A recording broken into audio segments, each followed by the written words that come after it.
You.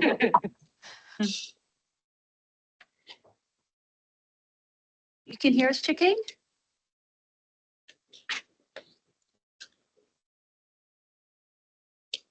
Yes, I can hear you. Thank you. I could hear. So I can hear on my, like in my ear. Can anyone else hear Chicky? No. Okay. But you can hear me, Chicky? Yes, there we I go. can hear you fine. I can hear you fine.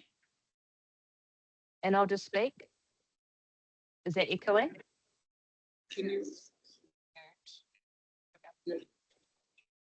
Oh, great. Oh, yes, I would.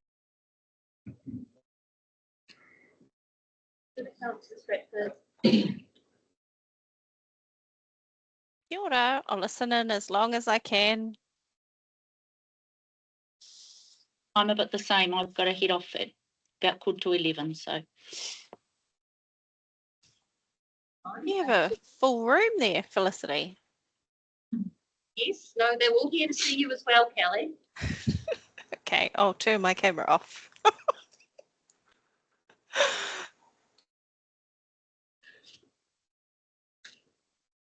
Kura koutou, welcome to our first meeting of our transport and infrastructure, Te Koukou. We're open with a karakia this morning, and somebody here is our matu. So he'll give us a karakia. Hei tātou. E hura ki te rā, e hura ki te ao. I tiki na mai te māramatanga paongia ngā ki tōku wānanga ki ngā hua o manawa nui, manawa roa o manawa tātou. Here ki ngā atua, here ki ngā tūpuna, here ki taihoro nukurangi, ka maua kia tīna, haumi e, hui e. Kia ora everyone, welcome to those who are coming in the public gallery and for our deputations. Because this is our first meeting, I'll just have introductions, including our staff. And I'll start down the end of the table with Councillor Arapanui. Nā koutou, aroha nui Ellen, Māori Ward Councillor. Good morning, everyone. My name is Anne Ford. I'm a General Ward Councillor. Good morning, everyone. I'm Rachel Balke and I'm a councillor from Te Hiki. I'm Anthony Brown, Transport Business Manager. Morena, I'm Aisha Kudaway, Manager of our Democracy Services team. Hopefully you can hear. My role is to support the elected officers. Kia ora, Felicity Boy, I'm the chair and I'm from the Te Hiki Board. Morena tātou mā, I am Tanya Proctor, elected official here at the council. Kia ora koutou katoa. My name is Tamati Rakena. I am a second term councillor. Kia ora. Morena, my name is Natasha and I'm Democracy Advisor. I'm Democracy Advisor. I'm just here to look fun. We'll just go to the back with our staff. Everyone, Scott Smith, Manager of Orders of Wellness Council. Morning koutou, my name is Matt Richardson. I'm the Manager of Infrastructure.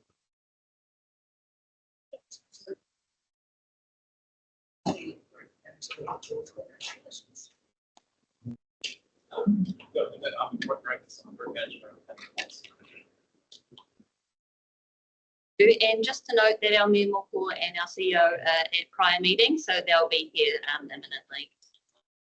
In terms of the agenda, we'll kick off with deputations because I know that our deputies are very busy. And first, we do have Joe here from the Regional Council, but Yellowstone have asked to go before you, Joe, just because they've got to head out to work. So we'll just have Yellowstone, and I'll ask you to come forward just to the table here, so we've got good audio as well. Thanks. Not a problem. Thank you. Just forward to the table here for the audio and the Thanks. Okay, Akamari Yang. Good morning. My name is Sarah King, and I speak. Well, first of all, thank you for the opportunity to speak. I speak on behalf of all of our people concerned.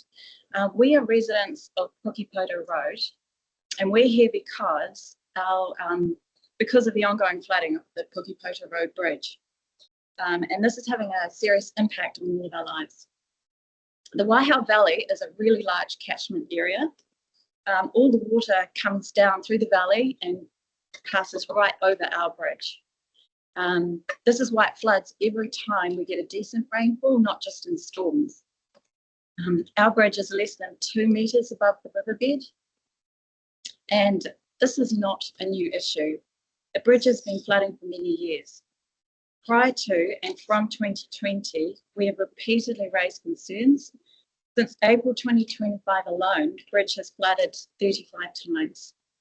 That has meant 35 days where residents cannot access their homes, work, farms, or businesses. The level of disruption is no longer sustainable for our growing community. The impact is really real. Financially, farmers have had to dump milk because tankers cannot get through. Residents have missed work. Local accommodation providers have lost bookings. From a safety perspective, when the bridge is underwater, access to medical care and emergency services is restricted. This is deeply concerning. Some residents feel they have no choice but to attempt crossings, which puts lives at risk. And this has happened quite recently. There are also wider community effects. Children's schooling is disrupted, livestock cannot be reached, and stress levels across the community continue to rise. However, from a resident perspective, there has been little visible progress and limited communication about what happens next. At times, floodwaters have exceeded over 2 meters in depth. The bridge is simply not functioning as intended. Today, we're asking for clarity. We would appreciate a clear update on what action is currently planned, expected timeframes for a new bridge, and what interim measures might reduce frequency and severity of flooding while a long-term solution is planned. We are here because this issue is affecting our safety, livelihoods, and well-being.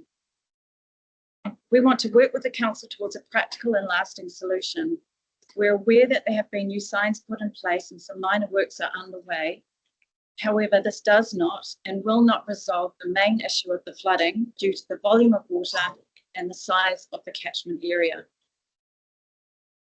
A solution to this problem will have a huge impact on the well-being of residents, farmers, business owners of Pukepoto Road and Okaiha. Thank you for your time. What we would like to do now is distribute a letter put together for your information and to move this forward. Cheers. I also know that Phil has here from Regional Council. Because they work closely together and he heard it, and I can see he's jotted some notes. So I think we need to take this offline with both Regional Council.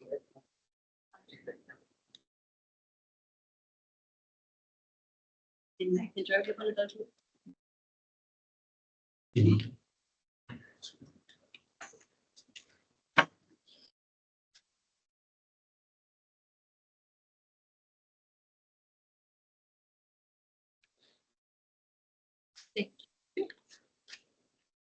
And because we have our staff here, we'll just ensure that they respond in a timely manner about an update within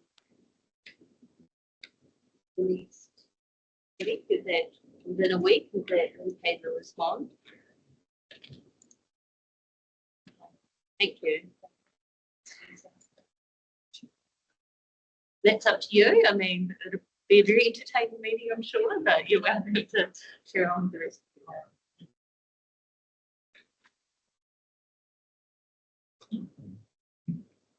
So with that, we've got Joe here from the Regional Council about land drainage. We did have a notice of motion, but we've instead have him speak today, and we'll receive a paper from our staff at a future meeting. Thank you, Chair. Good morning, councillors and staff. Lovely to be here today. And I'll stay for the transport part later. Just want to touch on the drainage.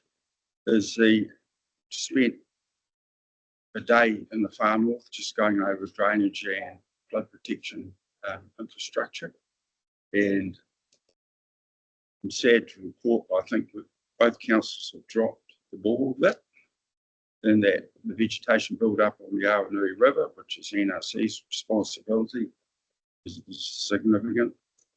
And when that is sprayed and controlled, it can actually get swept down the river and become quite a hazard, especially if some other heavy timber joins up with it and blocks Donald's Road Bridge, which is a bridge with beams. It's happened before. So just touch on that. Look, we've got this northern restructuring is going to happen, but what we want to do is facilitate getting on with the job in the meantime.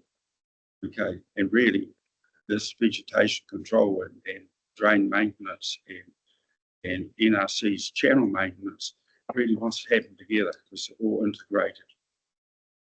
And what we as governance councillors are trying to do is just get something happening in the immediate term and let all the structural stuff catch up later. We just want to get on with the job.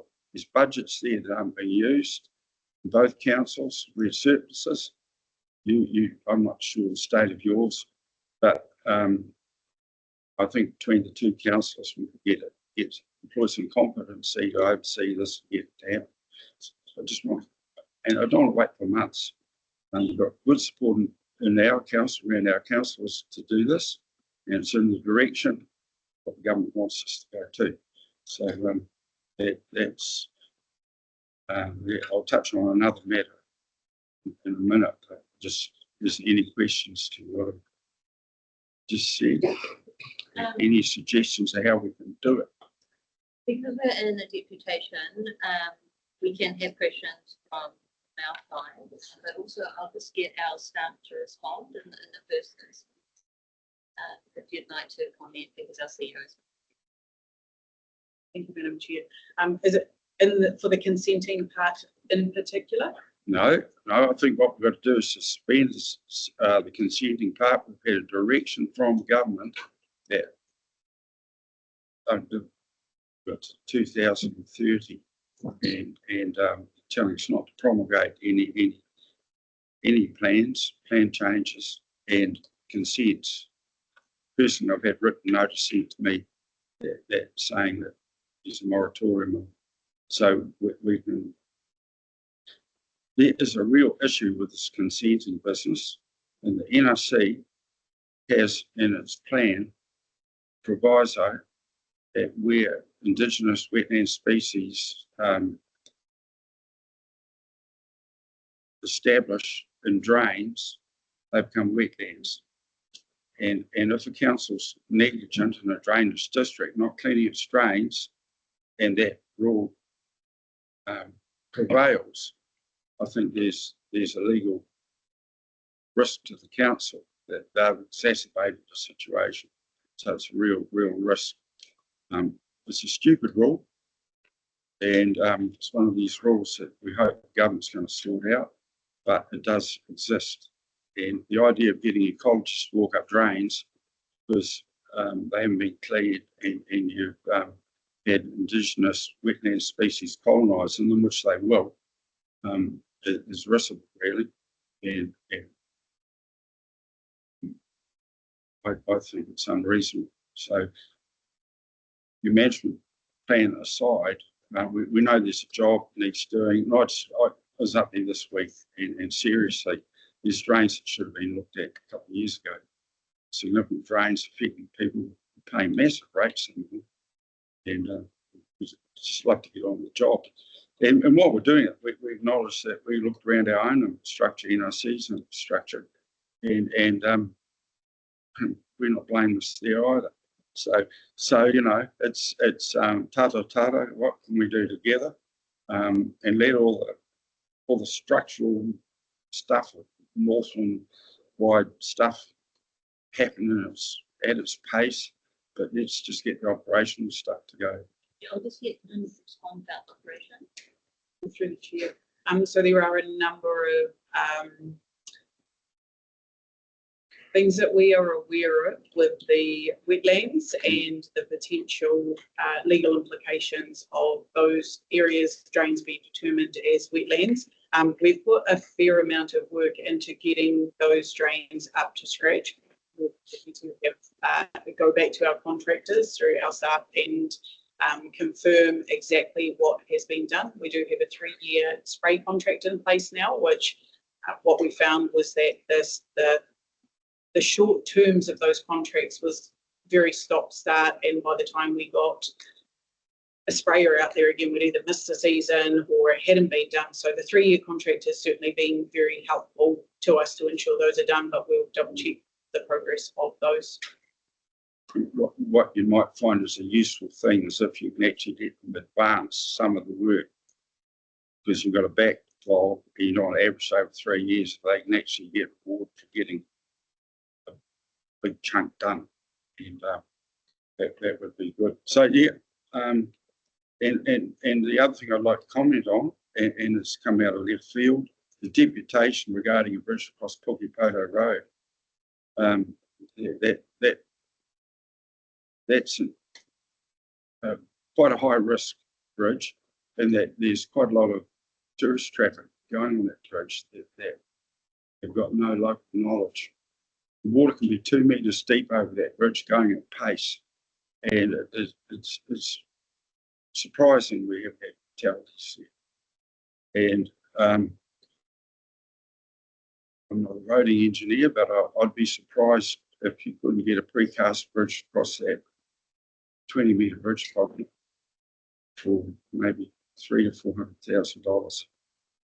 And I'd say it would be a good idea to do.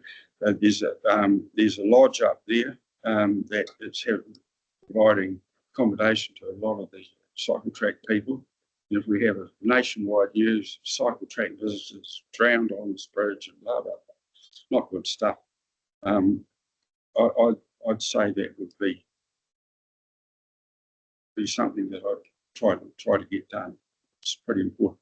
The Rahuri Bridge had the same problem. It's further down the catchment, and you can look at the bridge that's put in there. And we've got that in no fuss. Just got on, did that job, because that community was similarly suffering, and probably similar numbers of people on that road. Rahuri Bridge, yeah. Thank you, Councillor Carr. We've just got a couple of other deputations, but Councillor Carr is also the chair of our Regional Land Transport Committee. So I'll come back when you're doing transport. So we had some items on the agenda about roading, and I am able to give you specific advice. And the only thing is you don't have on the agenda, I didn't see it, the Northern Infrastructure Plan. Not this agenda, no, but we can have further discussion after the deputations concluded. If you could pick that up, there's Becca moving on that, and I'd hate Far North to miss out. Yeah, well, you rest assured she's on that committee, Tanya here, so Go on, Tanya. we can talk further about that in the next items. Hey, well, thanks for your time. Really appreciate coming in. Thank you. Speak soon. Cheers. So we have Ralph and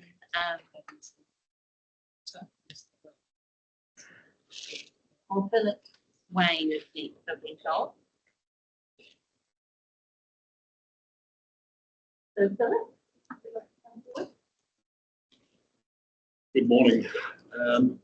My name is Philip Way, and I'm here mainly about the problem with Hihitahi Rise off Tahami Drive in Paihia. The main water tank supply is situated that supplies the bulk of the water to Paihia. I've been chasing now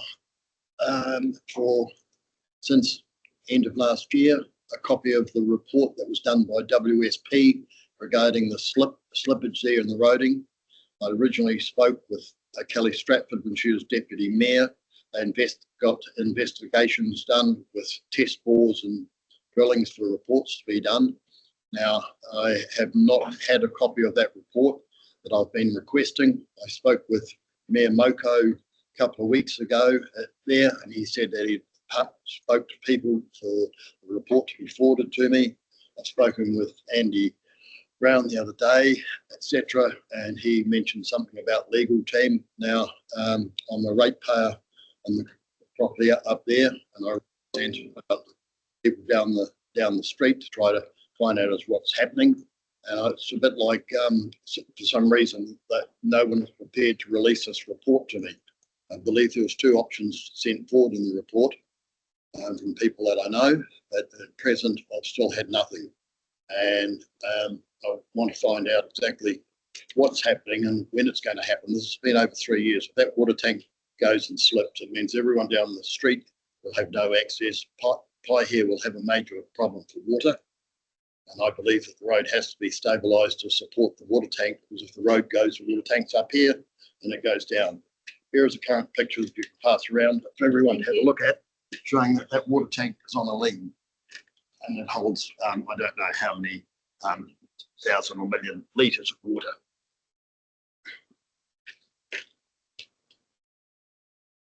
So my best answer is the report that has been done by WSP not being released to me. Now, Miyamoko said that he'd passed on to people to forward it to me. I still haven't spoken. I believe a lady over here was present when he said that as well, weren't you? Thank you for this. Are we able to keep this? Yes, you are. Brought that for you. Um, Andy Brown has some photos that I forwarded to him as well. we do have time for questions. Yeah, and that's there. Look, 2 other little minor things in it's in roading, etc. The quality of repairs, patch repairs that have been done on the roads, like coming into Pai here, are absolutely pathetic quality.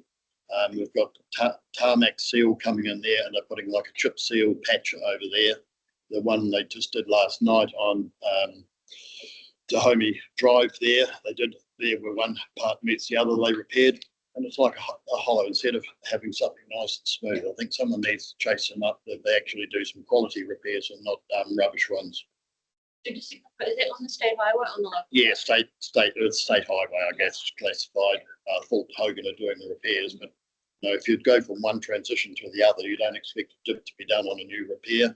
And the actual asphalt repair that was done on coming into Pai here, there they've done like a chip seal one, which is, you know, totally opposite to what's been done there. And when they're doing half these repairs, they're not making them smooth. There are hollows or humps. And the one other thing is the people that are doing the mowing with the tractor mowing down the side of the road to trim the trees and shrubs. Is that on the state highway? Yeah, on the state highway. When they do that, all the offcuts just get dumped straight down there, and next minute they're ending up filling up the drains inside of the road, and it looks like rubbish.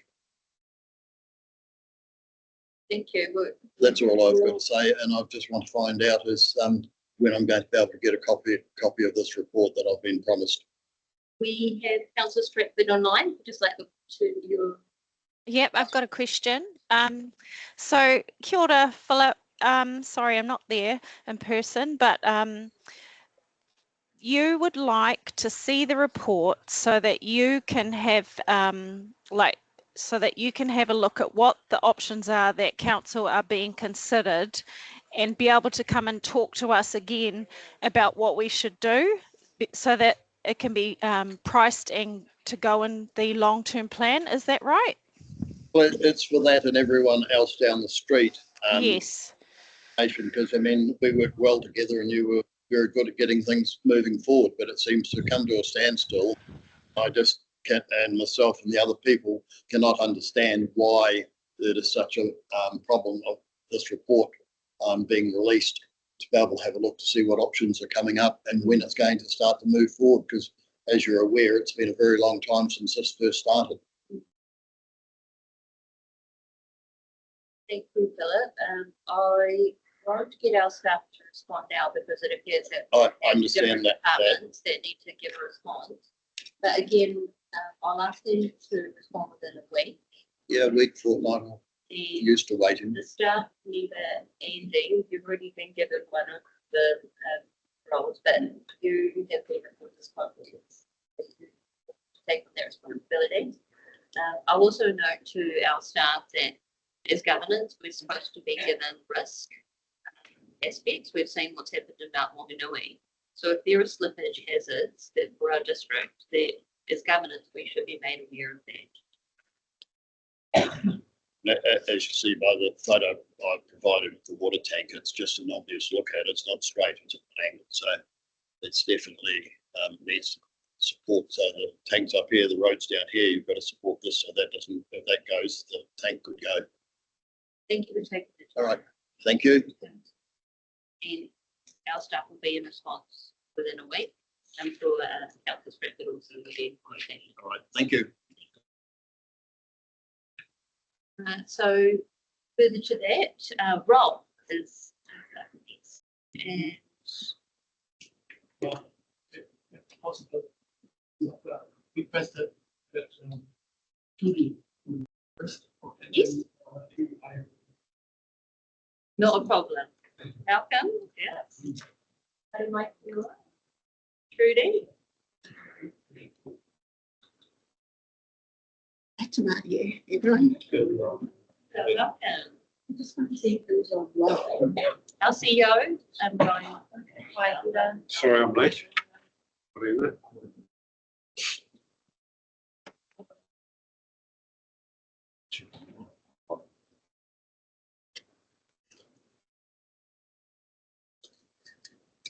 I trust that you've got my email attachments for the tilly. So I'm just bringing it up on screen. Sorry, just give me a second. Thank you.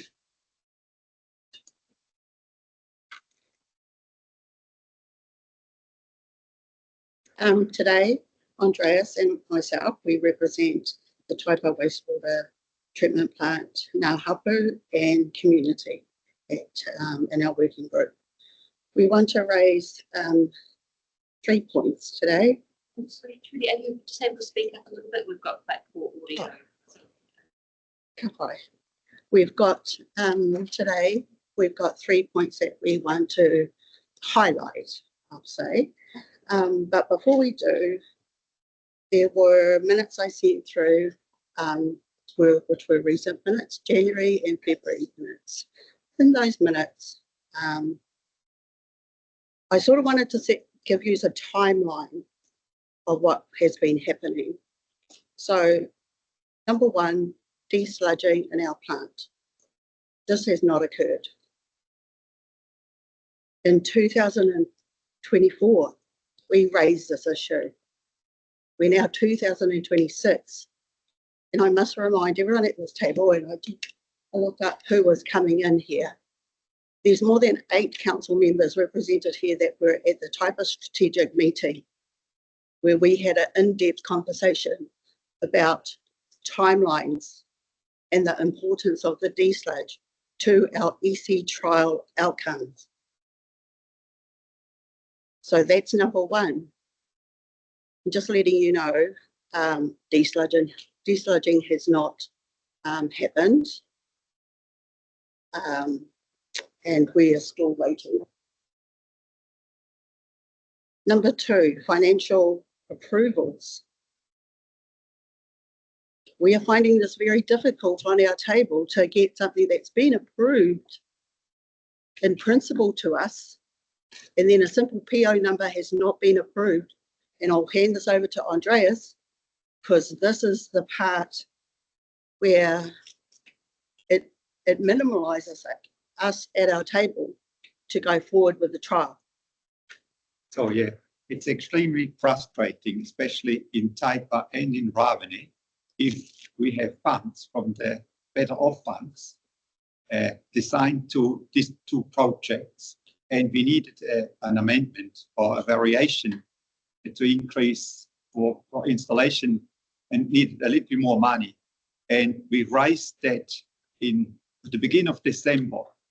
And by the middle of February, we get approval. We just needed a PO number to start acting on it. So it means we're delaying both projects by more than 8 weeks, just because somebody within the council could not sign the PO number so we can carry on with that project, which is extremely frustrating especially since we've got so many time delays already. Thank you, Andreas. Our third point today is our land disposal timeframes, responsive feedback. Now, even though this is not part of the trial, this is a separate line, but our trial actually depends on the parameters around our land discharge. So they are connected. We can't get away from that. So without getting our EC trial up and running, it delays the land for us, the way we look at it. The land disposal timeframes are delayed as well. And the responsive feedback that we're not getting, we feel like we're in a conjunction, running around in circles, repeating ourselves every month. But we've come here today to highlight that, you know, up there it says, we mentioned 2004, that we weren't happy. Hapu, we put it up the table, we weren't happy. We may need to go back to the High Court to sort this out because it's not being sorted out. 2006, we haven't even come away from 2004. And we don't want to go, our table does not want to go back into the environmental court, but look at the conditions we're breaking. And I say we are breaking. I'm not leaving it up to council, that council's breaking these conditions of a consent order. But I've got to highlight Tanya and her team, Scott's been able to take, they have done as much as they can do. We feel that they too are restricted. And we want to know why. I've got questions down there. I don't necessarily need the answers today, but I would like some answers because I've got to go back and tell my hapu, because they're saying to me, go to court, Trudy, go back to court, make things move. And I'm saying, tai ho, let's have a conversation first with council. I'll follow the process. I'll come to this hui, the Te Koukou hui, and I'll do that. And then we'll go back. I'll give you feedback.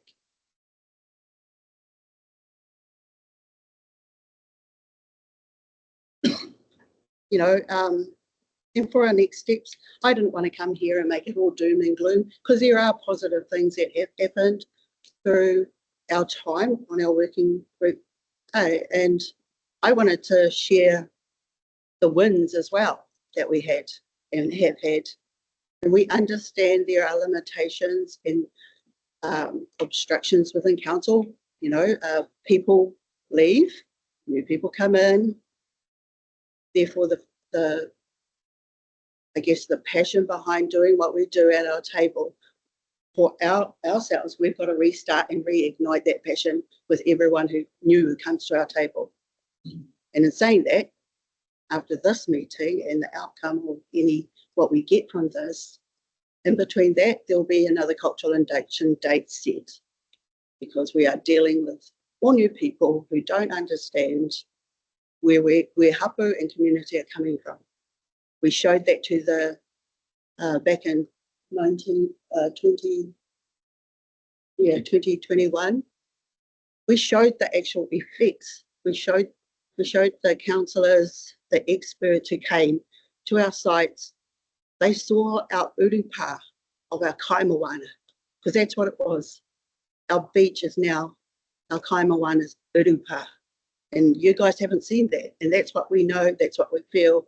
And we know there's a bigger loss if we don't get that part up and running. And to us, this ECU is our saviour in going to land discharge. We decided we'd come in front of Ralph and because of their report. They shared their report. And I think it needs to be uplifted a bit more into the ministry because of what's happened in wastewater treatment plants going through Aotearoa. It's just the system isn't working. The systems aren't working. They're old their old cleaning systems. And with our climate conditions, the erratic climate conditions, we're gonna see that. But guess what? Taipa, Raoni, we don't have to see that damage in our areas. If we explore what EC truly can do for Te Hiku, Tai Tōkero, we'd be the leading in the country because it ticks all the benchmarks, including a great business model of the sludge. That's all I have. Trudy, thank you for coming all the way from Muri Whenua. I know it's not just next door, especially with those roadworks. Yes. We over time for questions, but I will allow our staff member to respond because I've been asking a few questions with my notes and she's got an update. But I think we have to apologise for not being good communicators because really you should be up to date about what's happening and the dates for that. And on behalf of the council, I apologise. But we will be better communicators in the future, I'm sure, and all of us. I'm through the chair. So we did do some desludging historically. I think what has been probably fair to say point of contention and difference of opinion is what that level of sludge should have been reduced to. So I think between in the working group we've agreed to what is an agreeable amount, and so there is a council paper that has been drafted following our site visit at our 2-day offsite, and so it didn't make the cutoff for March meeting, but will be on the council agenda for April's meeting.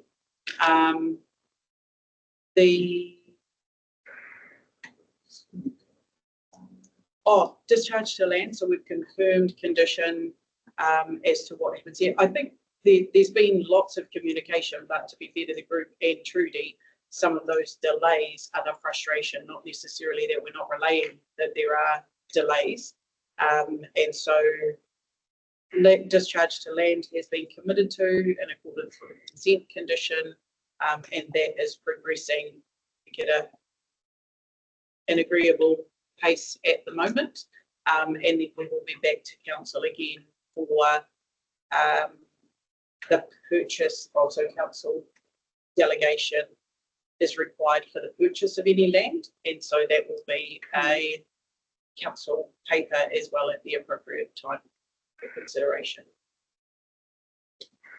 I hope that that information as well at the April meeting. I'll just table as well with Trudy that you're welcome to have a further deputation at that council meeting when the item will be tabled. And I'm sorry that it's delayed. We will ask our staff to be tabled as a late item in the March council agenda. I know they're busy, but we can only ask. Don't ask for receipt. So we'll ask our CEO, our SRT to try and can we also just have him here? And it's at his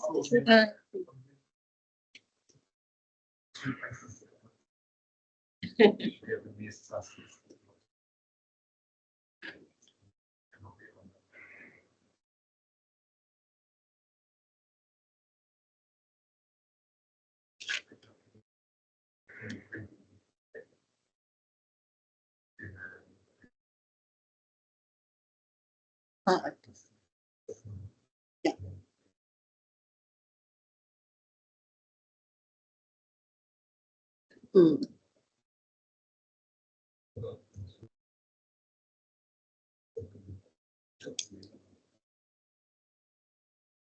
Yeah, and I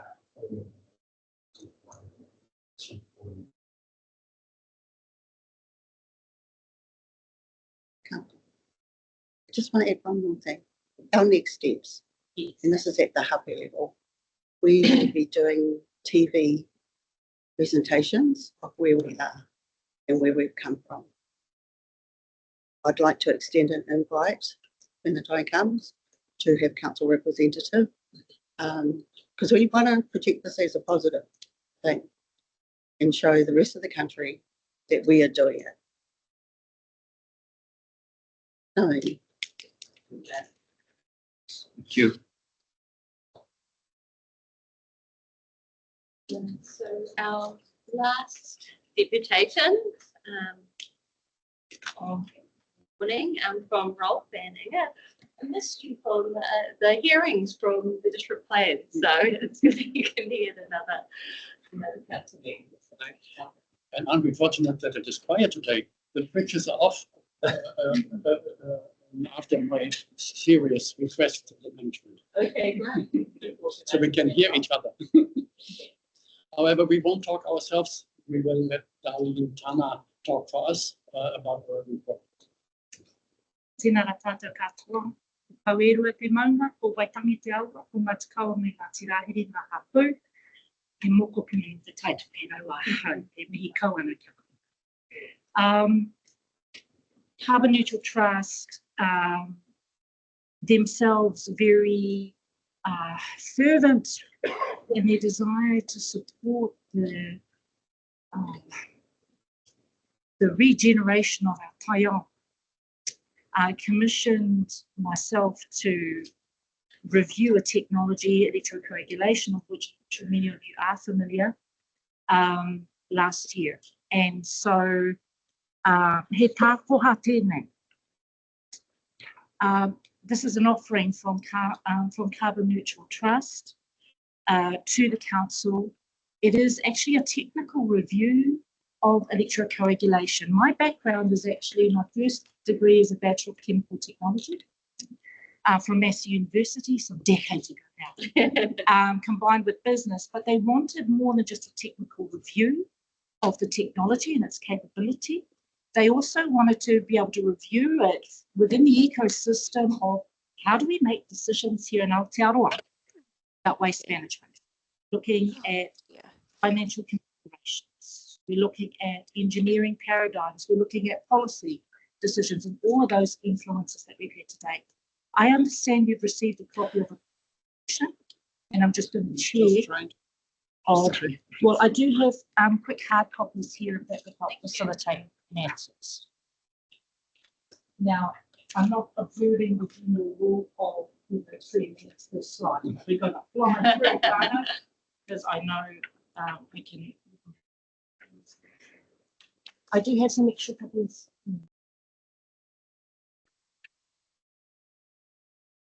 Hey, goodness. And sorry for you on the Zoom. A copy, I don't know if you've seen the copy of this or even if you've read it, it is hefty. It's 80 pages long and it's a review. What we were conscious of was that there was not a lot of information documented about electrocoagulation and its capabilities. There's a Becker report from 2018. There's some references to by Harrison Grierson, I think, in 21, looking at kaikohe. So I wanted to review what it says in the literature. I wanted to pull in information internationally because EC is not something new. It's been around for 100 years. So it's been used actively throughout Turkey, throughout North Greece, throughout China, through in Malaysia. Just in Aotearoa, we have a continuous flow operation at Kirikiri at the home of Carbon Neutral Trust. And of course, we have Rawe and Taipa. And so the review is very clear. The technology works. It does what it says on the label. We compared it up against the conventional biomechanical methods of waste treatment, and we saw that it supersedes significantly in terms of performance.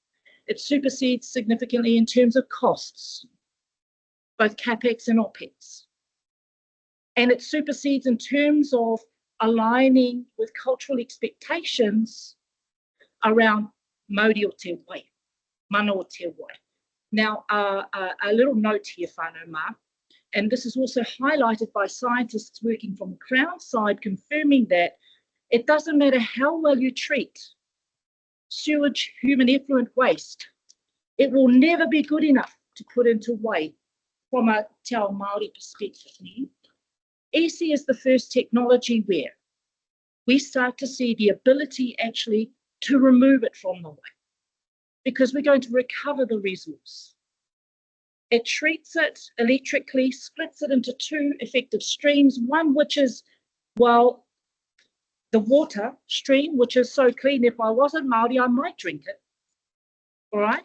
And the other stream, which is very rich in nutrients, nitrates, phosphorus. So this can be really used to recondition our soils instead of, synthetic fertilizer. So there's a resource recovery potential here. So we're changing out our thinking about waste. We're moving away from waste as a liability to waste as actually something that we can not just be circular for circular's sake, but something that we can actually, help to pay for our waste management story. The first slide so that's the window. Can we just shoot back to the previous slide, please? Yes, it's very colourful. This is an extract from the report. It's in the appendices. And what I did was I looked at the last 5 years of compliance monitoring results reported out from council, put them into a quarterly perspective and just added some colours. Red is we. Yellow is getting there, folks. Green is yeehaw, we are complying. We're complying with the consent conditions. All right. And we can see in this that actually there's really only one plant, that's at Te Kerikeri, where we are fully on in the last 5 years. But it cost us a heck of a lot of money to get there. 27 million was what was reported in the newspaper then. We cannot sustain it, we all know that. And that's why, again, EC, because it compares so much better, CapEx-wise, OpEx-wise, this might be a viable way to go forward. I want to add a cautionary note. Green says we comply with the conditions of the resource consent, which looks at things like nitrates, ammonia. I don't think it looks at phosphorus because that's quite expensive to test for. But the profile of our sewage has changed in the last 30, 40 years. Yes, there's the usual fecal stuff, but we're a bit more hormonal these days in what we're putting out into our toilets. Methamphetamine, microplastics. Our conventional biomechanical methods were never designed to treat those waste streams. EC does it to a part, but we need to see how far more to go. So again, what we're seeing is a policy lag between national standards of what we can discharge to water, what the system can treat, but what's actually going to be acceptable. I'm mindful of issues around norovirus up in Hihi Beach, for example. We had to invest a bit more in there to do monitoring, but nobody is monitoring our kaimwana. Nobody is looking at our kanai, at our fish, which are bottom feeders, because you discharge the waste that goes down to the bottom of the wherever. Our bottom feeders eat it, haki, sores all around their gills. Nobody is monitoring that. There are no consent conditions to stop that kind of thing. So again, EC is opening up the opportunity for us to say, actually, we need to do more than just meet the minimum standards. And this is why, many of our, our nannies and stuff are always talking about get it out of the one, get it out of the rivers, because once it's released, you cannot contain it. You cannot manage it. The impacts are intergenerational. Beautiful term, bioaccumulation of toxicity. It means that, we send out something that's toxic, and it could be hormone. It could impact the reproductive capacity of our fish, of our kaimwana. Whoever is eating the kaimwana, the toxicity multiplies by a factor of 10. And as we go up the food chain, it increases again by factors of 10. And it sits and it stays, right? The contaminants of emerging concern are significant. Within the report, I do look at who in the world is developing discharge standards or standards for treatment, be it at the UN, be it Australia, be it the US, and you can see those tables in here. Okay, just to give you a sense. I want to say, but wait, there's more, but there's time. I want to just mihi atu kia koutou, the council, for having faith in the communities at Rawene and Taipa to pilot something different. You are on the cusp, actually, of showcasing a technology and obtaining some results and demonstration that actually for so many small communities across Aotearoa nei, not just Taitokero, that actually small communities can take their wastes, treat it there locally, cutting the issues of, I don't know, transporting sludge across the district and all the hoha that gives, buying in synthetic fertilizers. So there's so many upsides to the story. So you're in the cusp of that. The report has around, and we can flick right through to the last bit, please, has around 12 recommendations. I just want to talk to two. Activate those EC pilots at Rawene and Taipa. Do what it takes. If you need to identify a champion within council, who's mahi, one job. Make sure the blockers are off, because as I say, you are on the cusp of something so awesome. The second one is partner with Kaupapa Allied Advisory Group. I am mindful that we've appointed a CCO. I mentioned that this report looks not just at the technology, but it looks also at the ecosystem of decision making. Who makes the decisions? How did they make the decisions? From when they're civil engineering lenses, or their waste lenses, or their money lenses. Rawene and Taipa working groups have demonstrated they have massive value add. So our tono is actually get somebody within that CCO who is coming from that out and put them into that governance level. Yes, hapu by hapu, but get them also into that advisory level, at that CCO. Anyway, koina tāku, that's me. I don't know. Even if we had time, mea culpa. We are hoping. But thank you for your presentation. Mihi to you as well. That document, and so you've been given a copy. I believe that copy, it was emailed through in the presentation. There's a QR code, so you can go direct to it. And yeah, conscious that there are many councillors and maybe even staff who are new. We're prepared to sit, in an off session offline, to help go through, answer, respond to questions about the different issues. Just one final word from me. The urge is really to speed up the finalization of Taipa and Rawene stations. Well, another delay until the meeting in April is really difficult to accept and understand. Our mayor and our CEO and our executive will do that. Council meeting, but they are, so I'm sure they'll make it. Thank you very much. Thank you for your time. So that brings our presentations to a close, and we're just going to go straight into the agenda item. Before we leave deputations, I would like to request that a report on the Puketo Pipoto Road Bridge flooding and a report on the heat of Tahi Road. For its committee into our consideration. And this food thing as well, and I think that's a good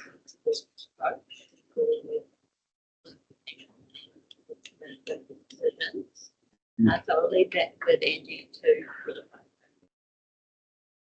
just have once a month. I'm anticipating we will create an action sheet. And we can find. Report. So moving into agenda item, do we have any declarations or interest or apologies? We don't have any today, so that's great.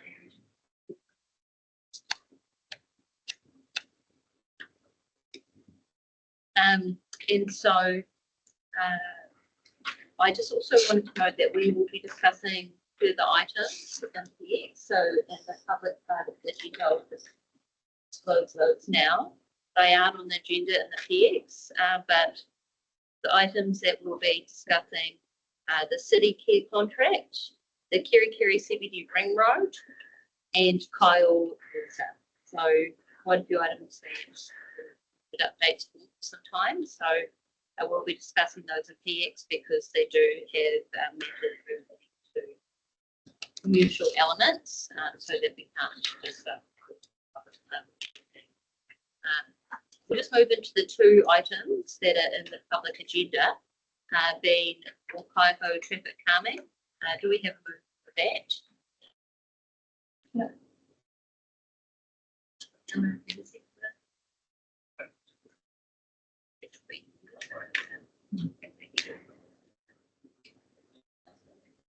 Just something that I can for and it's a critical mahi because they have had experienced fatalities out there and unsafe environments, so threatened to life.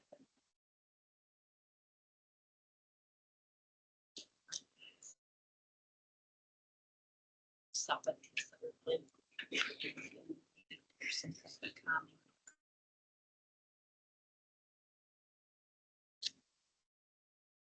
Also on this item, can I ask our roading team? I know that this is an unsubsidized item.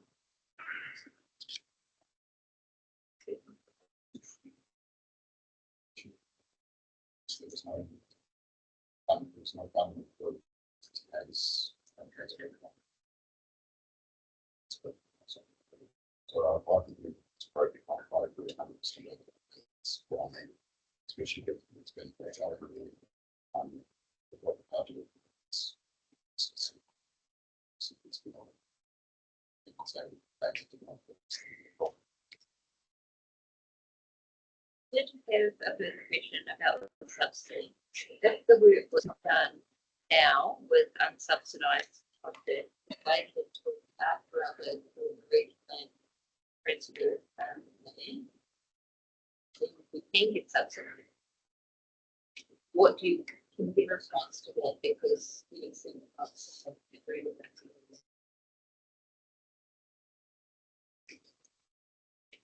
There's no second one people this year. Yes, it's the rest of the way out. It's behavior turning through certain ones. It's just no one. Stays with the house. Thank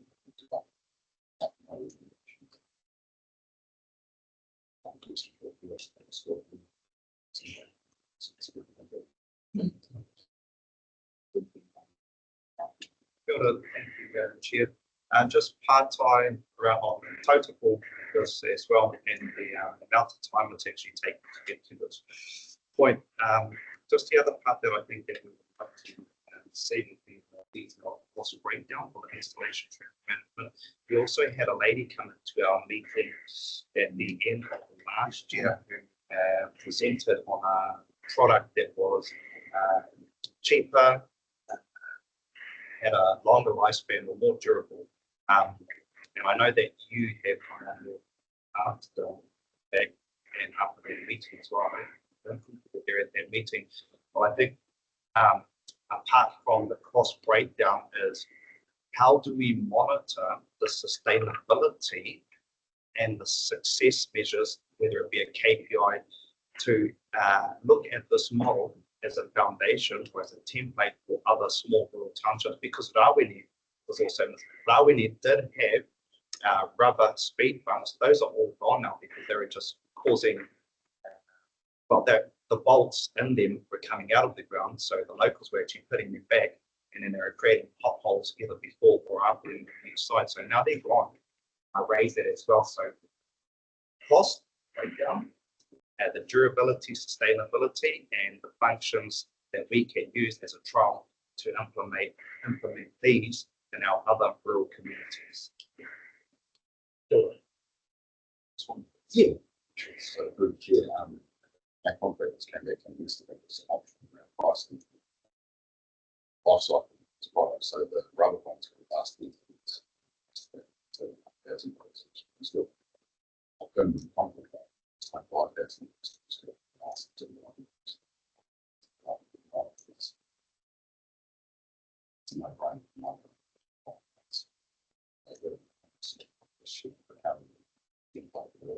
So standing prices are and doing it on just reviewing some towns. And we'll have a follow-up of the cost breakdown for materials, traffic, amount.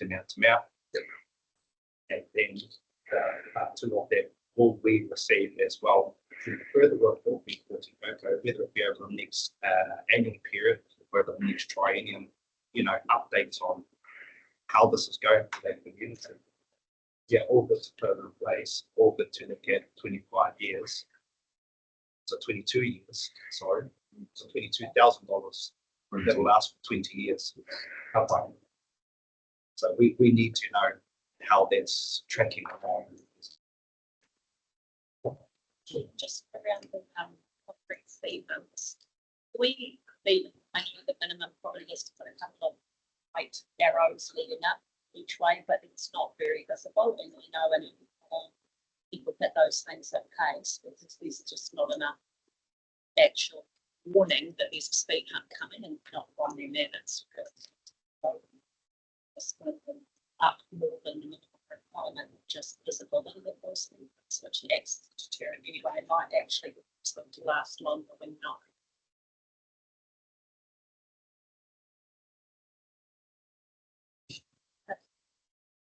Thank you for that, Tana, because now I'm asking myself, what are we actually installing?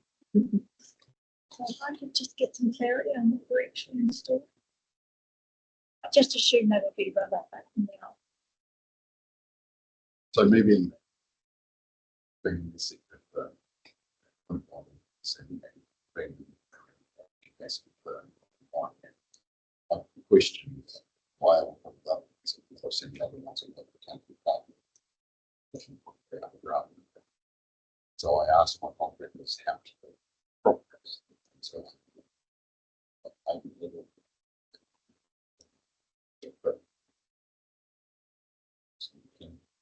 processing doesn't make sense that why rather ones that one will do the job it's what I've asked the price for as well as the options. So the options there behind me. And of course it's just build once build by. So, Madam Chair, ancillary question, is the decision on what is installed entirely operational? Or is there a direction that would come from this committee after hearing from the transportation business manager that concrete is more expensive but more durable and will give a better outcome? I'm just not clear. Are we just approving a budget and we leave the operationalisation of that? Or do you want a step in this committee? It's not part of the resolution. That is at the discretion of the concrete or nothing about things coming.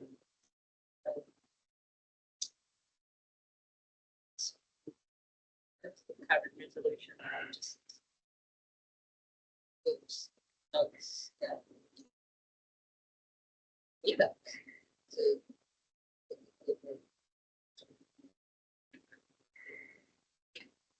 I think it needs to be done under budget because it is a subsidized.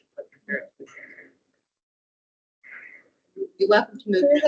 Further question then, having heard from Councillor Rakana, who had experience with other traffic calming devices, that the bolts keep coming out. The community was putting in too much, raises a whole bunch of health and safety issues in my mind. That it was creating potholes before and presumably after speed bumps due to acceleration and braking. I'm guessing. Should we be moving an amendment then that we look for a more durable and sustainable solution? Whether that's the alternative and specified concrete. Councillor Larkin did reference presentation, deputation that we received in the last training of an alternate product. We've got rubber. So we don't want to necessarily go for a cheap fix. I'm just looking for some guidance here. In terms of standing orders, you're welcome to move the amendment. But in terms of resolution, we will see.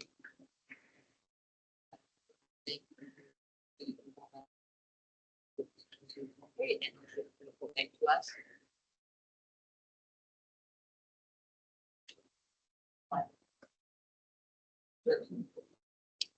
The recommendation is we authorise commencement of the work, but we don't know what we're authorising commencement of. So I would like to move in chair that in light of the date provided by the transportation business, that the Koukou Transport and Infrastructure Committee authorise of the works, authorise the installation of concrete speed humps on Settlements Way. The C. Replacements and being managed. Move into the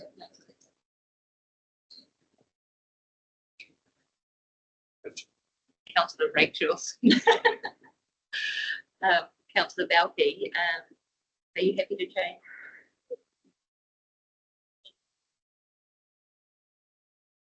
Yes. And Councillor Rachel's.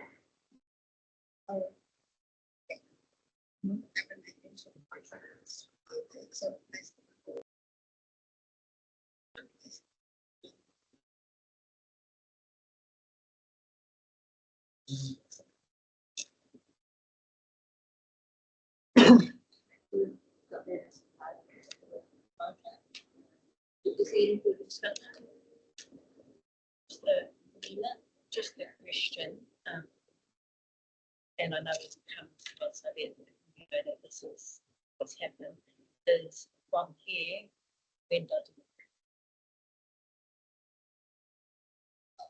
So as soon as contracts.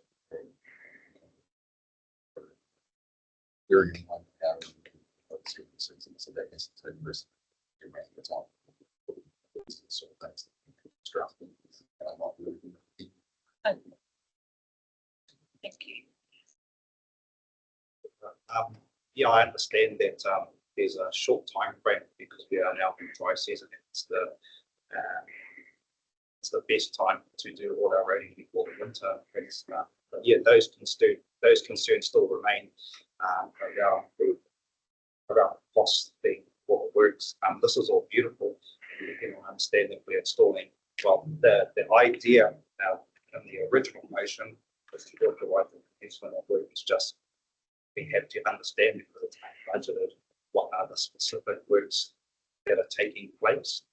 And I don't know, maybe am I missing something on the do you have a sort of detailed plan of works for this? Well, no, what's here is here, right? Chair, previously to Koukou.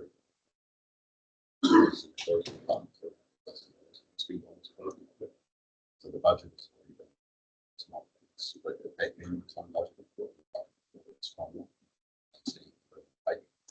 Additionally, deal with recommendations to work on the consultation. So this one is going to be the same with contracts that comes to the specified time. So I've gone away just to get what's going on.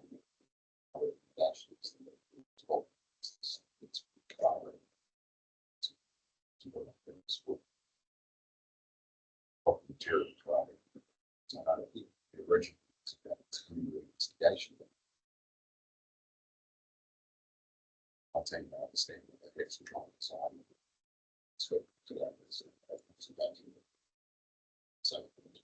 which includes an associated part of this signage.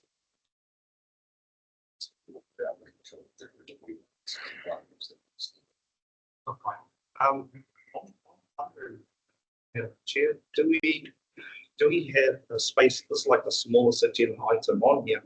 But is there space where we can suspend our standing orders just to really, we're in a tight time frame. The community has been waiting for a long time. It was unbudgeted, but now I'm hearing it's budgeted. We don't have a full scale of what the costings are, the time frame, all that sort of stuff. We had the community consultation, but they weren't aware of the types of materials or speed bumps that will be installed. So there's a lot of pieces to the puzzle that, in my mind, still need to be connected. And I don't think that we can do that if we're following our standing orders.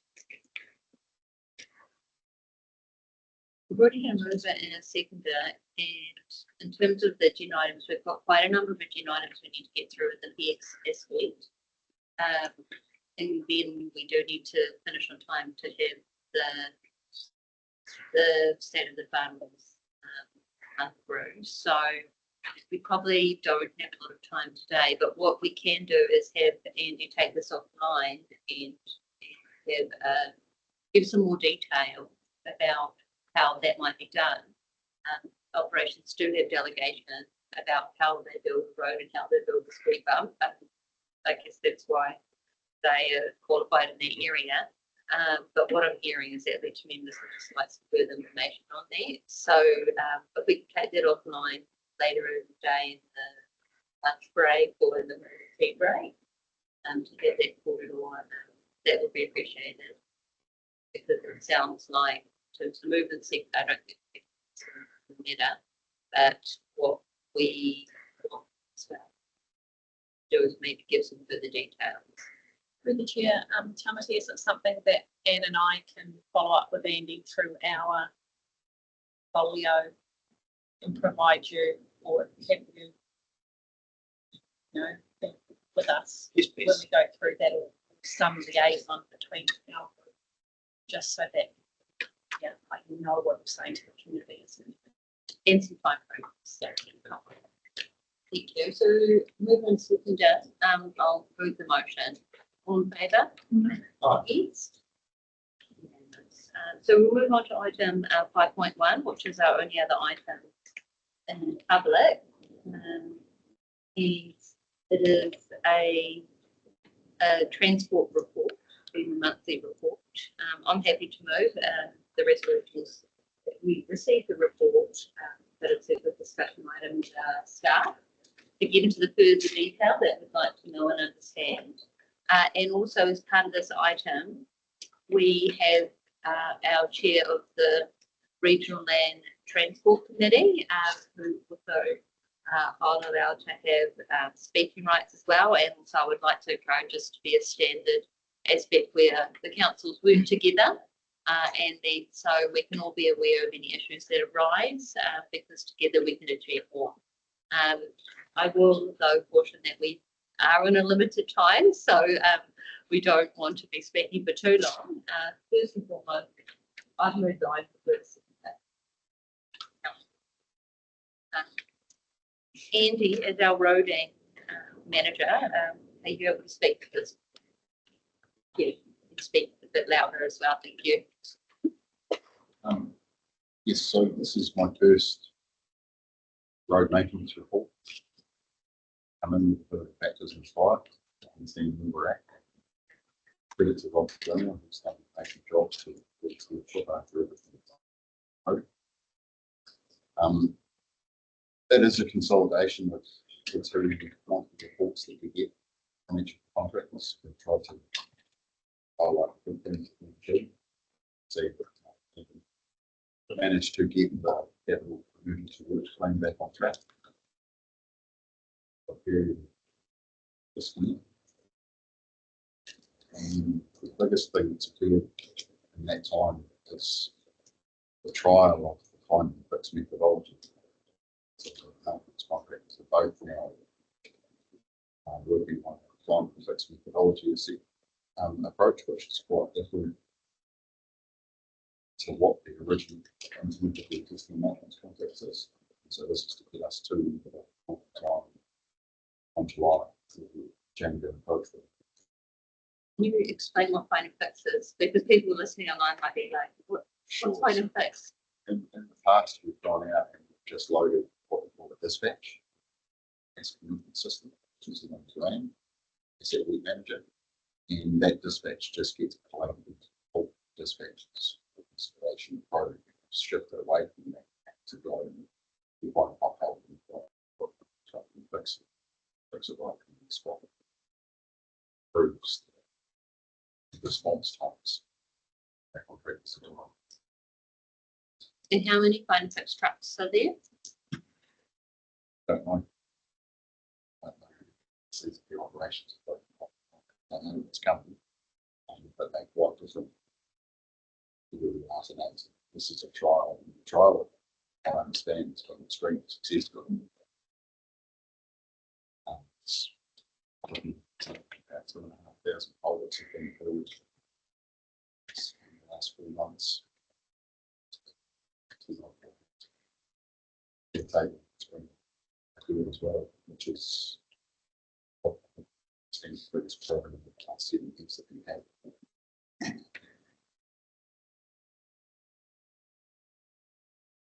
I apologise that there's no financials in me.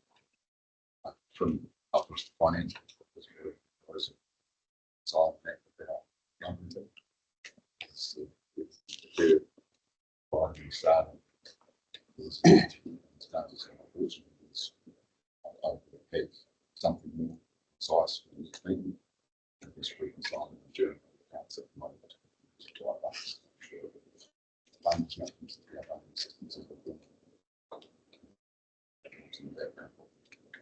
So you heard that to the next meeting?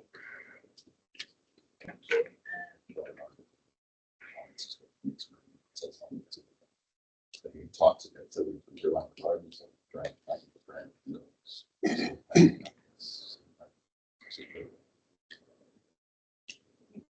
Councillor Paul. Thank you, Madam Chair. This is a retrospective look at how the contract delivered over the summer period. So it's very valuable to get feedback from elected members. Is this delivering the kind of information that you want that will help inform your decision making moving forward? Is there something more that we can add to this report? Is there too much in this report? So feedback would be greatly appreciated. As colleagues will be aware, we're moving to a new contract that will kick in beginning of the new financial year, so the reporting format will be different. And just for the benefit of those online, every second week, Councillors Foy, Councillor Falke, Councillor Sport, and now Councillor Rakana sit down and meet with the roading team. And that's proved to be incredibly valuable. And we can have a whole raft of conversations around what our activity management plan looks like, what our funding pitch looks like, how well these reports are positioned. I don't have any comments specifically on the report, just welcome any feedback that you can give us that will help fill any knowledge gaps that you may have. Thank you. Thank you. I'll just note that everyone needs to speak loudly because online they can't hear us. So all the softly spoken people, which is probably me, no, it's probably not, need to speak up a little bit louder. Please. Big space takes on so. Yes. We need a longer forward. So Rachel, is there other road review items to add? No other items to add. I just, like Anne, would love feedback on this, but we are moving in quite an exciting new direction. So really check that out. Yeah, got nothing.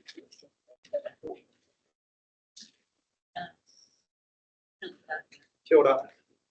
Just on page 19, projects and detailed design, I see that all that we have projects and investigation.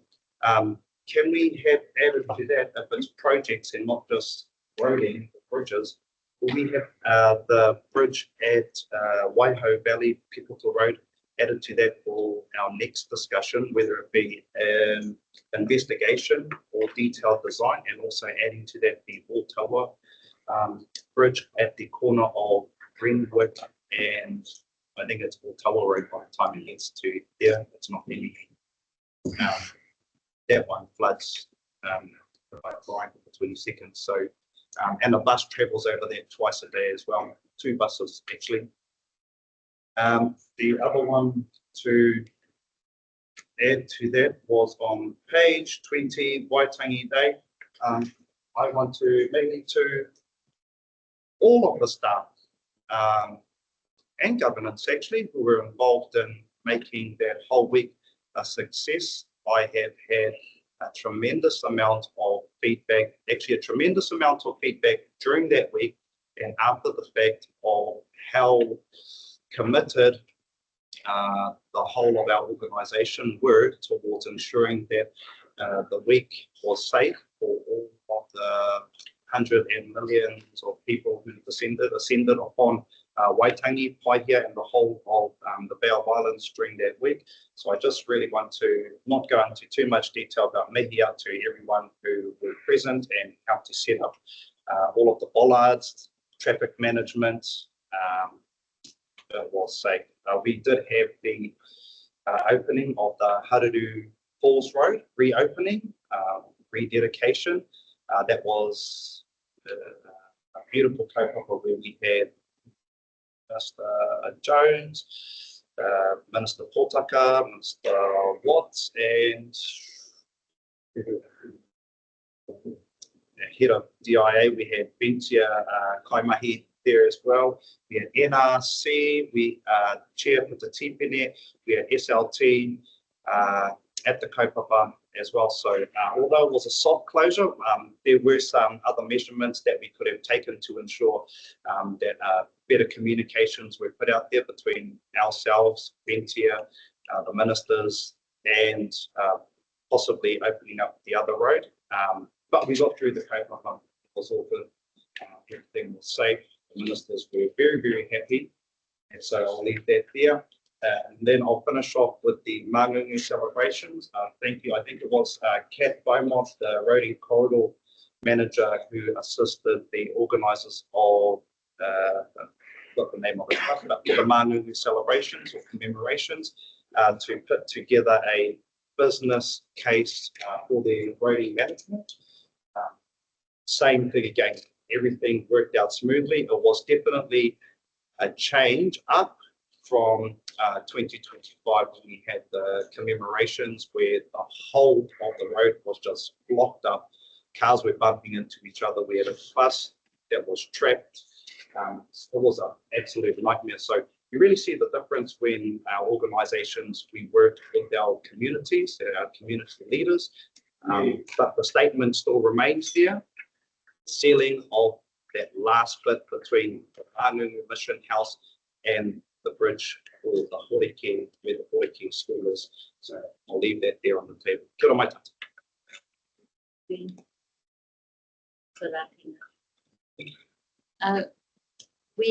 Because we have the chair, Joe, Would you like to speak as well?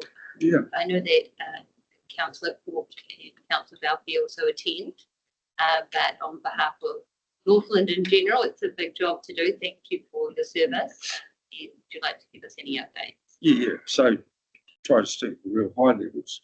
Andy, what you're doing with your management of the roading, Can you speak a bit louder? yes, your performance specified management approach to road maintenance is really great. It's difficult to do, but it saves a lot of supervision and audit works, etc. Northern, we're generally really wrapped that the drainage work that's happening and the culvert clearance is going to give you a lot of resilience. It's not sexy stuff, but it's the stuff that gives you good roads. So that's really good. There's a real credibility issue though with the emergency works, the slip repairs, because you know we're sort of watching what's happening, and we really want to see them put out to professional services and for construction. You know, understand they haven't gone out. You can correct me there. I'd love to be corrected there. Cheers, Joe. That's actually taken care of through council's procurement services that it has for a supports panel. Yeah. Strategy brought by NCTA to utilise and handle the supplies. Market which speeds up. Yeah. The disconnect at the moment is what's happening in terms of the road team. So the people have got now got that program back on track. So that'd be much appreciated, because when we put up an amazing case for emergency works, which the government is not going to fund as energetically as they did in the past. And if we don't do the work, it goes out a couple of years, our creds go down a bit. But that's cool. Look, I really appreciate listening to Tamati talking about the high level stuff to do with this traffic management. And you're going to find Horiki wants speed bumps. Okay, how Scotland. You're going to find them wanted everywhere. And you'll end up with a sort of, at some stage, the community gets enough of them. They had them in Auckland, they've had enough of them. The emergency services struggle with them. Kawa bump has so many ambulances going across it, people get over it. So we've got to think about another way of handling it, because what we're trying to do is get behavioural change. Okay, so you're subjecting a whole community to discomfort, disruption and costly vehicle maintenance, and sometimes damage to structures like houses. There is a way, and you've got on the Kaitaia Awaroa Road, and I'd suggest that a relocatable system that has time-elapsed measurement that you shift randomly around the district. You'll have to set it up with survey each time. That's easy with GPS. So suddenly that appears on Settlers Way, Okaiho, and you time-lapse measuring the people travelling down it. They exceed it, they get booked. And currently we can't get a subsidy for the speed humps, but that if a proposal from FNDC came for such a apparatus, I'd do my damnedest to try to get NCTA funding for it. I think it would be really huge. And yeah, I think it cost over $1 million to get 3 installed on the Awanui, the Kaitaia to Aipara Road. So maybe they're only $400,000 each. And you've got to start looking at that. If you shift them around everywhere, you've got places in Kirikiri could use them, leave that. The specific thing I want to talk to you about is McGoffin Road, where a catchment issue has come through the Kirikiri Waipapa catchment group, which I chair. And there's real issue that's a new culvert has been put in, and it's diverting water into quite a different catchment to the natural catchment for the water from plant zone. And it really needs attention. It needs a big picture look at. There's a culvert there that was put in there, surveyed, designed by Donaldson's, put in there in the 1990s for that subdivision. The head wall's been blocked off, the culvert doesn't work, and and another caption's been introduced into it.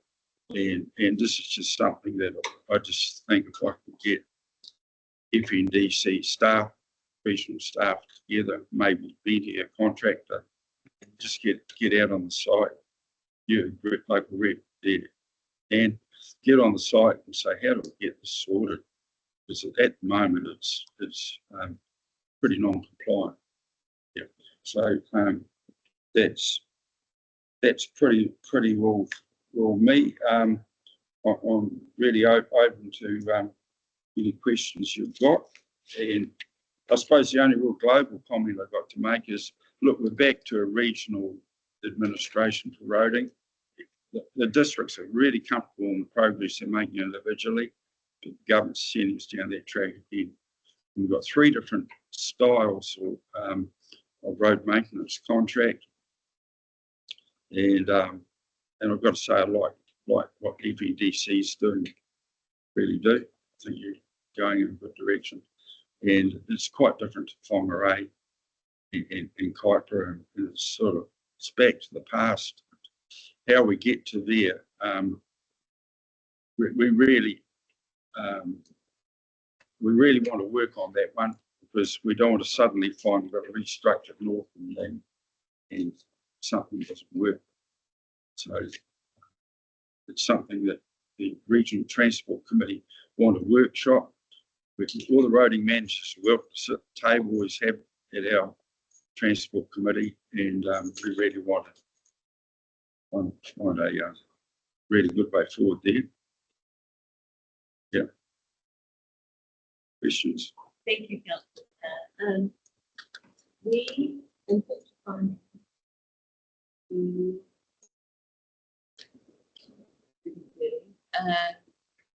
we have 5 minutes for questions. We've already had I know that you had the item for our staff to come back to you about the culvert. So I'll ask them for a time frame that's reasonable to come back in response to that query. Spell the name right. Corbin. Sorry. Corbin, right?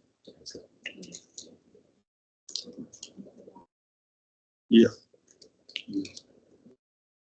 What time frame?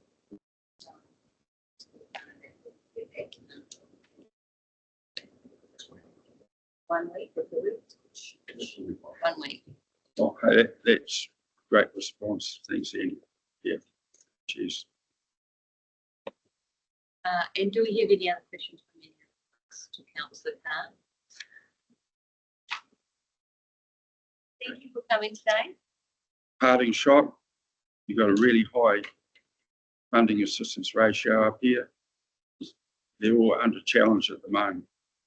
So be vigilant and use your subsidy, use it, because we don't want to see the farmers losing it. Okay. Thank you. Good. Thank you for the time. So we bring it over to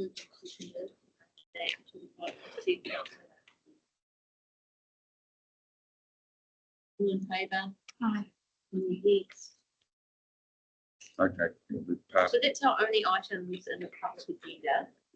So I'll ask to now move that we move into the public exclusion part of the agenda. I can see that we don't have any public, but we also need to look at our staff online and May. So we don't recommend it's just the relevant report and that we have them as now as required by the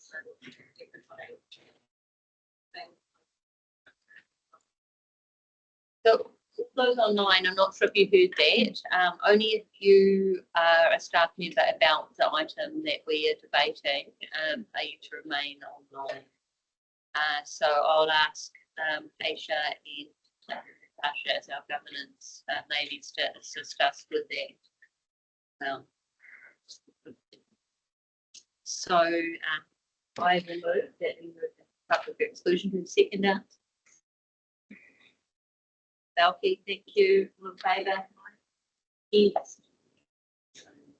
So we'll now pause the recording and move into public exclusion.